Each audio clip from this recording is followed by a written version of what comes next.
Al contrario, muchas gracias por la invitación a la Friedrich Ebert Stiftung y felicidades por este evento. Creo que ciertamente en las últimas, incluyendo esta administración, nos quedamos entrampados en los chipotes y en los detallitos y en las costuras y perdemos la visión y el camino. ¿Ahí se oye? Entonces me parece muy bienvenida esta reunión. Bueno, las preguntas que me dejaron a mí es ¿a qué política se le debe dar prioridad para avanzar hacia las sociedades, hacia una sociedad menos desigual? ¿No? ¿Se debe priorizar la política social redistributiva o las políticas productivas dadas las restricciones fiscales? ¿No? Yo primero diría, pues no se deben de tomar como dadas las restricciones fiscales. Ciertamente mucho de la situación actual de México se explica porque somos un país con una de las capacidades fiscales no petroleras más bajas del mundo. O sea, estamos a nivel de países mucho más pobres que nosotros. Tenemos una dependencia de ingresos petroleros muy importante y eso explica pues mucho digamos, de la pobreza del papel del Estado histórico y de la fragilidad dada la dependencia de los recursos petroleros. Entonces, ese es un punto. El segundo es, obviamente, se necesitan las dos cosas, ¿no? Necesitamos crecimiento incluyente y necesitamos protección social. No se puede avanzar sin ninguno de los dos. El crecimiento incluyente obviamente es fundamental. México, como ya se ha mencionado, es un caso anómalo dentro de América Latina. ¿No? Siempre que voy a reuniones internacionales todos hablan de, bueno, la pobreza ha bajado un poquito menos ahorita de lo que había bajado en la década anterior. En México, como saben, hemos estado estancados en niveles de pobreza durante casi 4 décadas, ¿no? A pesar de que ha habido crecimiento económico. Y eso se explica pues, por varias razones. Una es que ese crecimiento económico, bueno, primero fue muy bajo, y segundo, el que hubo, ciertamente no se tradujo en mejores salarios, sobre todo en mejores salarios en la parte baja de la distribución, un estancamiento salarial. Y segundo, ciertamente las políticas, el estado de bienestar mexicano, si lo queremos llamar así, pues es un estado de bienestar mínimo, residual, ¿no? Muy pequeño, fiscalmente muy vulnerable, y con un impacto redistributivo muy modesto, ¿no? Como voy a mencionar algunas cifras, ¿no? Bueno, paradójicamente para la narración oficial actual, el llamado periodo neoliberal fue cuando el gasto social de hecho se fortaleció. El Estado cambió sus funciones de áreas económicas a áreas sociales y el gasto social subió 5 puntos del PIB a 12 puntos entre el 90 y el 2015, y además se introdució, fue en parte por medio de instrumentos pro pobres, digamos, bien, más efectivamente focalizados en la población más vulnerable, como Prospera, el programa de empleo temporal, Procampo, etcétera, ¿no? Entonces, ahora, ¿por qué, a pesar de ello, la crítica es correcta? Es decir, en este periodo tuvimos una persistencia histórica de la pobreza y de la desigualdad. La desigualdad, por cierto, se mencionó ya, en México, una vez ajustada por subreporte, los estudios que hay tienen a coincidir que el 10% más rico concentra cerca de 60% del ingreso, ¿no? Un Gini de 60 en vez de 0.6 en vez de 0.5, más o menos. Y para darles una idea en términos de pobreza extrema, si tú eres un hombre no indígena en una zona urbana, la probabilidad de que seas pobre extremo es de 4%. Si eres una mujer indígena en una zona rural, la probabilidad sube a 45% de pobreza extrema, ¿no? En el mismo país. Entonces sí, claramente hay un tema ahí de fracaso en la capacidad, fracaso colectivo, social, en la capacidad de lograr una sociedad más igualitaria, ¿no? ¿Qué ha pasado en las políticas? Bueno, yo diría varias cosas, ¿no? Una es que este enfoque hacia la política social y en particular hacia el capital humano dejó de lado pues, el complemento que es la inversión en infraestructura pública. Hay una gráfica que yo sumo muchas veces donde ves cómo subió el gasto social y al mismo tiempo, casi como espejo, cómo bajó la inversión pública y el gasto en programas productivos, ¿no? Entonces, se dejó eso a un lado, asumiendo que equipando a la población con un paquete básico de capital humano, iban a poder salir adelante a través de los mercados, y eso claramente no sucedió, en parte por otra falla, que el capital humano pues depende de que tú tengas instituciones de salud y de educación efectivas, con calidad, y eso pues claramente no sucedió, sobre todo para los grupos de menores ingresos a los que estas políticas estaban dirigidas. Luego, mucho el crecimiento en el gasto social, de hecho, fue en el rubro menos pro pobre el gasto, de hecho, un rubro regresivo, que son los subsidios a los sistemas de seguridad social contributivos, a los sistemas de pensiones. Y eso sigue creciendo, ese es el motor principal del crecimiento del gasto social. Al lado de eso, las transferencias que recientemente han recibido mucho ruido, ¿no? De que esto se está volviendo un estado asistencialista, etcétera, son granitos de arena mínimos, no cuentan realmente en términos de lo que representan del PIB, ¿no? Entonces, hay un tema ahí importante de la composición del gasto, ¿no? Luego, un tema bien importante es que acabo de mencionar, las transferencias han sido, a pesar de que algunas han sido muy famosas, como Prospera, pero si tú sumas todas las transferencias que se gastaban, Prospera, Procampo, subsidios alimentarios, en el 2018, por ejemplo, sumaba entre 0.6 y 0.8 puntos del PIB. Un esfuerzo como sociedad realmente pobre para el tamaño del fenómeno, ¿no? del problema. En el gobierno actual ha habido incrementos importantes, netos de los decrementos, ¿no? Prospera se ha cortado en algunos programas, y eso pues ha subido las transferencias como en 70% a partir de esa base bien chiquita. Entonces, todavía estamos como en 1.4 puntos del PIB en transferencias directas en efectivo o casi en efectivo a las sectores más pobres, ¿no? Si uno hace es posible tratar de ver el impacto redistributivo esperado de esas transferencias.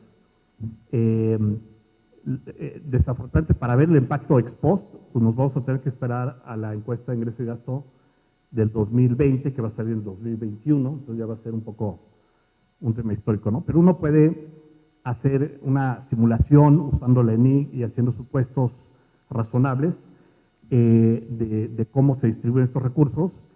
Y lo que cuenta uno es que depende mucho de qué tan focalizados o qué tan no focalizados estén. Si no están focalizados, entonces a pesar de que sube 70% las transferencias, el impacto de la pobreza extrema pasa de 2.4%, que es lo que teníamos con las que teníamos antes, 2.4, más o menos, pues, unas 2, 3 millones de personas salen de pobreza, como efecto contable, ¿no? Simplemente recibes el dinero y eso te cruza la línea, ¿no? Esto subiría como a 3.4. O sea, todavía un efecto mínimo. Muchos países con estados de bienestar pues, más significativos eliminan la pobreza, reducen la desigualdad en 50%. Ciertamente estamos muy lejos de ese tipo de efectos, ¿no? Si están focalizadas, entonces sí, obviamente focalizadas, eso subiría como 5.5%. Entonces, hay un potencial redistributivo importante, pero que depende mucho de la capacidad y la voluntad del Estado, del gobierno a focalizar estos recursos, ¿no? Un tema bien importante es que normalmente estas cosas se ven en el ingreso disponible, ¿no? ¿Cómo varía el ingreso de mercado versus el ingreso disponible? Lo cual ignora los impuestos indirectos, que pueden ser muy importantes, ¿no? Que muchas veces le llamamos el ingreso consumible, ¿no? Después de impuestos y de subsidios indirectos.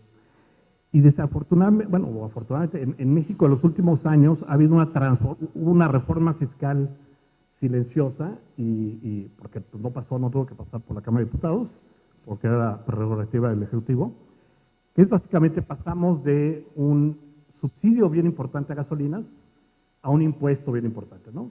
O sea, de un subsidio de como 250 mil millones de pesos, que para las transferencias, o sea, es como varias veces las transferencias, a un subsidio a un impuesto de esa misma magnitud. ¿Y esto qué significa? Pues que además del problema de competencia, ciertamente la población más pobre pues no conduce autos, pero sus bienes y servicios, obviamente el transporte público, pero también todos los bienes y servicios, el componente de transporte es un elemento bien importante. Entonces, eso afecta y además pues, hay efectos que se van multiplicando y eso tiene un efecto importante para toda la población. Entonces, ese efecto es tal que a partir de 2015 más o menos, el efecto de los impuestos, hoy en día el sistema fiscal es empobrecedor, es decir, por cada pobre que tú sacas de la pobreza vía prospera, sacabas vía prospera, Procampo, todas las transferencias sumadas, hoy en día regresas a ese pobre y un pobre adicional vía los impuestos indirectos. Entonces, el cambio de subsidios a impuestos pues, ha tenido un efecto bien importante en anular el efecto restrictivo de esas transferencias. Eso persiste actualmente, eso no se ha cambiado y hoy en día pues, ha habido un aumento en las transferencias, pero ciertamente no suficiente para revertir ese cambio. Ahora, eso no quiere decir, la lección aquí no es que estén mal haber hecho esa reforma. La lección más bien es que muchos otros países cuando hicieron esa reforma la tuvieron que hacer porque si no hubiera sido políticamente inviable, generando transferencias compensatorias y sobrecompensatorios, usando esos recursos para pues, crear sistemas de protección social y transferencias no nada más suficientes para compensar a los pobres por esa pérdida, sino pues, para comenzar a construir sistemas de protección social, ¿no? Y eso no sucedió, ¿no? Del 2015 al 2018, más bien por las presiones fiscales, las transferencias cayeron. Pues al mismo tiempo subieron los impuestos indirectos, cayeron las transferencias, pero el efecto es cada vez menor.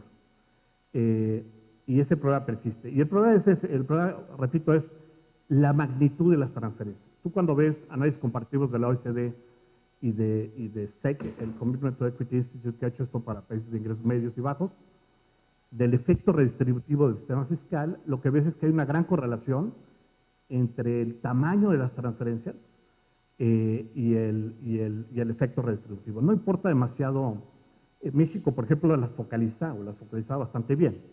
O sea, no es un tema de focalizar mejor, es un tema de la escala de las transferencias que es muy pobre, ¿no? Bueno, yo terminaría, además de ese tema de escala, para lo cual obviamente necesitamos una reforma fiscal estable, digamos, basada idealmente primero en en impuestos directos, impuestos a la riqueza, donde pues, tenemos mucho margen de maniobra, ¿no? Luego hay otros retos bien importantes. Desafortunadamente, si tú nada más haces una cosa, no sirve mucho, tienes que hacer muchas cosas a la vez y no estamos haciendo ni siquiera una. Entonces, uno es el acceso efectivo a los servicios que ya se ha mencionado varias veces, ¿no? En Conaval medimos acceso nominal, ¿no? Medimos si la gente dice, no, pues yo tengo seguro popular. Si luego va y no están las medicinas, no están los doctores o la clínica está muy lejos, como suele suceder, pues ese acceso en realidad es un mito, no existe, ¿no? Y en el caso de salud en particular es un gran reto, ¿no? Acceso efectivo a la educación, también ahí había ciertamente la calidad de los servicios educativos va a ser un reto, sobre todo para las poblaciones más pobres. Un sistema de protección social universal y equitativo, ¿no? Hoy en día tenemos un sistema, digamos, si tú le agregas adultos mayores, que correctamente se ha duplicado la pensión para acercarse más a una presión, antes era una presión ridículamente reducida, no se había ajustado por inflación, ahorita equivale a la línea de pobreza extrema, pero entre el subsidio que le damos a un trabajador de CFE o de Luz y Fuerza, todavía un pensionado de Luz y Fuerza, y que estamos siguiendo dándoles, pagando por impuestos generales, o de Pemex, o del IMSS como patrón, pues es 100 veces más de lo que le damos como sociedad, por alguna razón, a un adulto mayor hay una gran desigualdad, además de incentivos perversos que gente como Santiago Levy ha analizado muy bien. Luego hay un tema fundamental que ha estado ausente y se ha debilitado todavía más recientemente, que es el tema de desarrollo infantil temprano. De los pocos instrumentos que había era Prospera, la parte integral de Prospera, y esa se eliminó. Se dejaron las becas para la parte primaria y superior, y media superior. Guarderías igual, ¿no? Hay un reto ahí bien importante. Sabemos por toda la evidencia que esa es la etapa de mayor impacto. Deja tú de equidad. Pues si no inviertes ahí, ya después puedes gastar en lo que quieras, en construcción de capital humano, y tiene un impacto mucho menor. Y finalmente, algo que es más fácil decirlo que hacerlo, es la integración de la parte social con la parte productiva, ¿no? Muchos países de la región están experimentando con programas que tratan de juntar transferencias condicionadas con programas de graduación, digamos, donde te dan una lana para que, ¿no?, armes un micronegocio, y en general son muy pequeños, de muy baja escala, tienen muy poco impacto. Hay un gran reto que no es nada más de México, pero ciertamente bien importante, de cómo lograr que la política social tenga un impacto productivo, es decir, ayude a un crecimiento incluyente y no nada más a tener transferencias redistributivas del ingreso corriente, que no es mal, ¿no? Está perfectamente bien en un país de extrema desigualdad como México tener transferencias directas al ingreso que elimina la desigualdad ese año. Pero obviamente lo que necesitamos en el largo plazo es construir capacidades productivas en la parte, a lo largo de toda la distribución del ingreso, ¿no? Muchas gracias.